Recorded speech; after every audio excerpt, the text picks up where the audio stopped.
particular unit on either side of the ball that you're going to be interested to get the most information from to, determine readiness for week one? I think when you're looking at the offensive side of the football, there's no real question that Dillon Gabriel is going to be your starting quarterback. That is set in stone, barring injury. He is the guy. He's run Jeff Lebby's offense before at UCF back in 2019.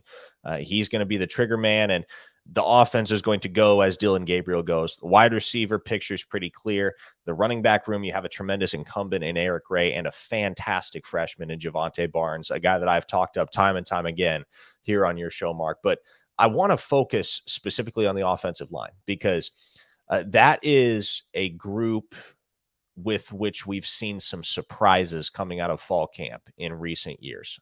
You rewind to 2020, of course, the season that was truncated by COVID-19. Coming out of fall camp, Bill Bedenbaugh had Anton Harrison, a true freshman, penciled in as his starting left tackle, which is something that nobody had on their bingo card heading into fall camp at the beginning of August. Same thing played out in 2021 to a certain extent. Wanye Morris was a preseason all Big 12 selection at right tackle for Oklahoma. He didn't make a single start at right tackle in 2021. Bill Bedenbaugh chose to uproot Tyrese Robinson from his starting position at guard and move him to right tackle, as well as slotting UCLA transfer Chris Murray into Robinson's old spot at guard. So Bedenbaugh has never been afraid to mix things up and go off the beaten path when you're looking at the calculus of his starting five up front.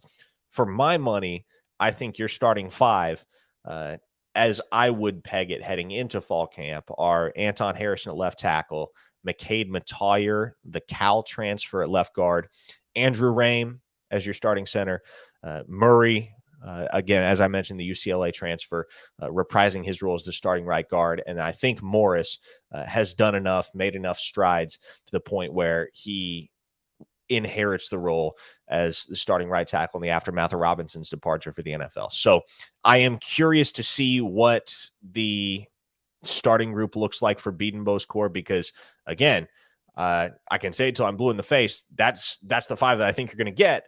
But as Bedenbaugh has shown time and time again, he's not afraid to mix things up. So I'm curious to see what becomes of that. On the defensive side, I think I'm probably most curious to see who starts opposite Woody Washington at cornerback.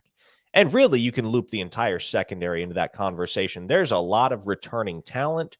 There's a lot of veteran transfers in the mix. But outside of Washington at cornerback and Key Lawrence at strong safety, I don't think there's a clear answer as to who starts at free safety, who starts at the other cornerback position opposite Washington. I don't think there's a clear answer as to who starts at nickelback. Now, as far as the nickel position, I think that's a race between senior Jaden Davis and super senior Justin Broyles, two guys that have been around the program a long, long time, have started games, have performed very well at times, but have been streaky, very up and down over the course of their careers. They haven't really been able to establish consistency when it comes to their play on the field. So you look at the cornerback position opposite Washington, as I mentioned. I don't know that there's a clear answer right now as to who the front runner is. CJ Colden is a sixth-year senior that they brought in via the transfer portal from Wyoming, a guy that's been highly productive in the Mountain West. But Mountain West football is one thing, Big 12 football is another thing. How much does it translate for Colden? Kenai Walker is a very, very high ceiling cornerback that they brought in via the transfer portal from Louisville. 6'2", 205 pounds. He's built like a wide receiver, but he's so dexterous and he understands the technique of the cornerback position so well.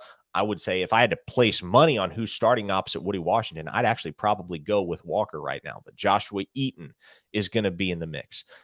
I expect that DJ Graham is going to be right back in the mix. Of course, he was up and down at times as a sophomore a season ago, and he was the starter for the majority of the season opposite Washington, but ended the season with on a really, really sour note with a less than stellar performance in the Alamo Bowl. So you turn your attention back to the free safety position.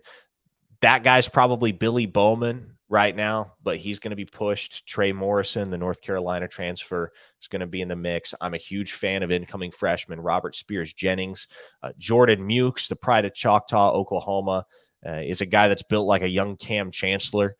Struggled with injury last year, but did see the field quite a bit as a true freshman. So there's a myriad of guys across the board, Mark, that could contribute in this Oklahoma secondary. But outside of Key Lawrence and outside of Woody Washington, the other three positions could be filled by a multiplicity of different guys. So those will be some of the battles that I'm curious to watch over the course of fall camp and see who emerges as the starter at those respective positions on September 3rd when the Sooners open their season against UTEP.